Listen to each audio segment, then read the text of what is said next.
Good morning friends.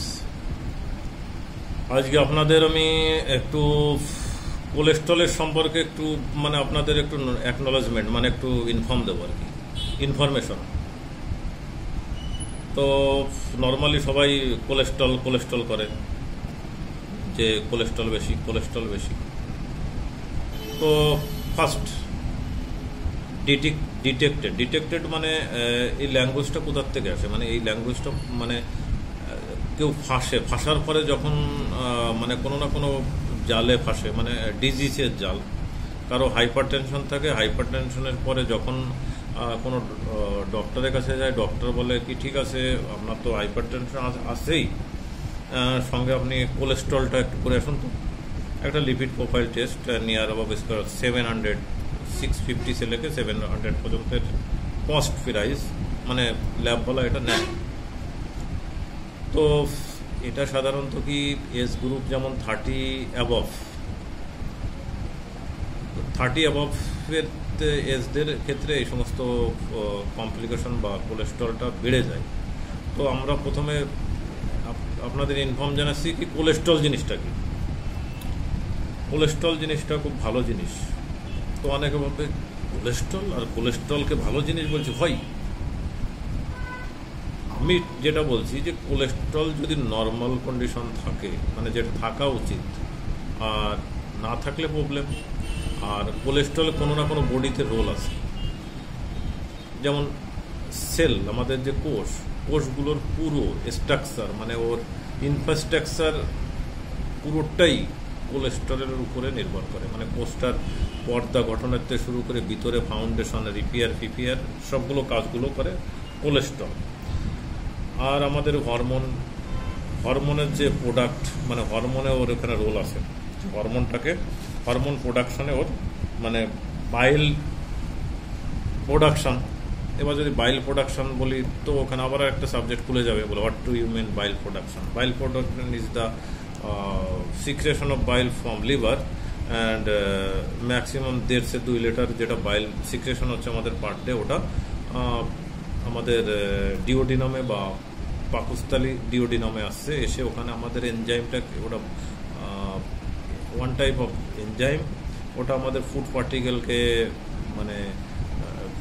ব্রেকের জন্য role, যেটা বাইল হজমের জন্য সাহায্য করে। সিক্রেশন হচ্ছে কোথার থেকে? লিভারের থেকে। তো নর্মাল কন্ডিশনে একটা আপনাদের কোলেস্ট্রলের কাজটা বলে দিলাম যে নর্মালে এর কাজটা এবার সোর্স, কোলেস্ট্রলটা আসছে কোথার থেকে? ওই দ্য সোর্সেস অফ কোলেস্ট্রল, আমরা যে সমস্ত ফুড পার্টিকেল, যে সমস্ত তেল ফেল জাতীয় ঘি ফি খাচ্ছি, it is sources of 30% in food and 70% is liver.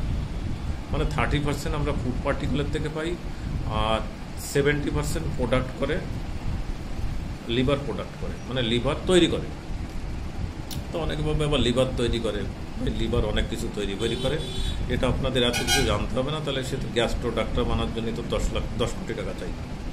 তো MBBS MD, তারপরে আবার গ্যাস্ট্রো ডাক্তার তৈরি হবে। এত কিছু লোড নেওয়ার দরকার নেই।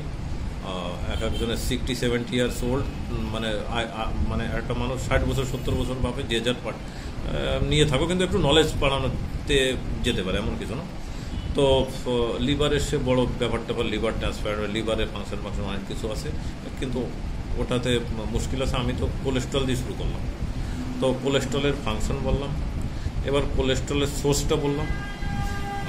সোর্স হয়ে গেল কোলেস্ট্রল। এবার থার্ড অপশানে আমি কি বলবো, যে কোলেস্ট্রলটা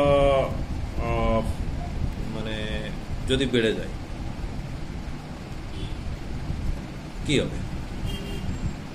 ভাই একটা নর্মালের থেকেও ভালো কাজ করছে, ওর পারফরমেন্স ভালো।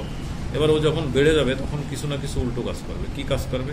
ও যখন কোলেস্ট্রলটা ফ্যাটি, ফ্যাট জাতীয় রক্তের মধ্যে থাকে, তো রক্তের মধ্যে যখন ফ্যাটটা বেশি থাকবে, তো রক্তের যে চলাচলটা, ব্লাড সার্কুলেশনের ডিস্টার্ব হবে।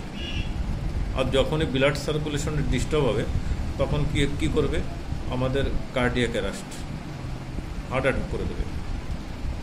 রক্তটা সাপ্লাই আসছে ব্রেনে, ব্রেনের যে কোনো জায়গায় ব্লকেজ হয়ে যাবে, ব্রেনটা ফেটে যাবে। তো ওখানে কি হবে?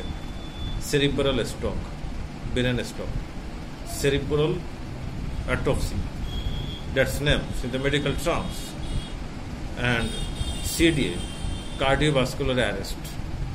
ব্যাস, কি বললাম? কোলেস্টেরলের ফাংশন বললাম, নর্মাল ফাংশন। যখন কোলেস্টেরল বেড়ে যায় তখন সে কি কাজ করে বলে দিলাম। তো তখন সে উল্টো কাজ করে। যখন মাত্রাটা বেড়ে যায় তখন সে উল্টো কাজ কী করে? ব্রেনকে স্টপ করে দেয় না, হার্ট অ্যাটাক করে দেয়। মানে যে যার শরীরে থাকবে তাকে পৃথিবীর থেকে তুলে নেয়।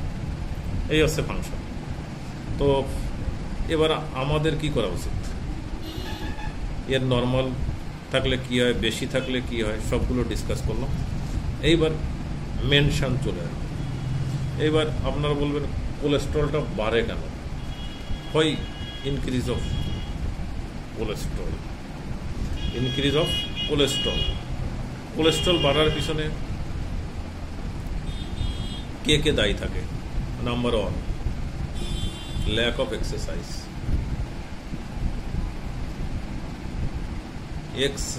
এক্সেস ইটিং মানে অতিরিক্ত খাদ্য খাওয়া, স্টার্চ ফুড খাওয়া। ল্যাক অফ এক্সারসাইজ, খুব পরিমাণে খাবার দাবার খাওয়া, তার ভিতরে বিশেষ করে ফ্যাট জাতীয় খাবার বেশি খাওয়া। তারপরে অনেক সময় দেখা যায় বডিতে ক্যান্সার বা কিডনি রিপ্লেসমেন্ট, হাইপার টেনশন, এর থেকেও কোলেস্ট্রলটা বেড়ে যায়। যেটা বডির ফাউন্ডেশন, মানে it is the mechanism, body foundation. কেউ ক্যান্সার হয়ে গেল, কারোর কিডনি খারাপ হয়ে গেল, সেখান থেকে কোলেস্ট্রল হয়ে যায়।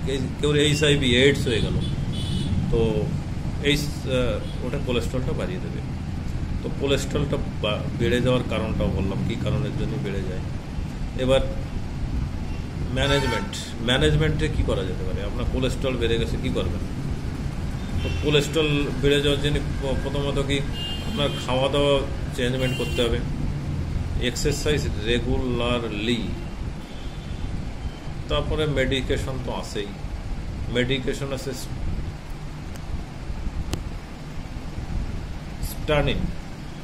স্টানিন গ্রুপের মেডিসিন, যেমন অ্যাটোবাস্টিন, ফেনোফাবরিট, এই সমস্ত মেডিকেশন নেওয়া, মানে প্রিভেন্টিভ।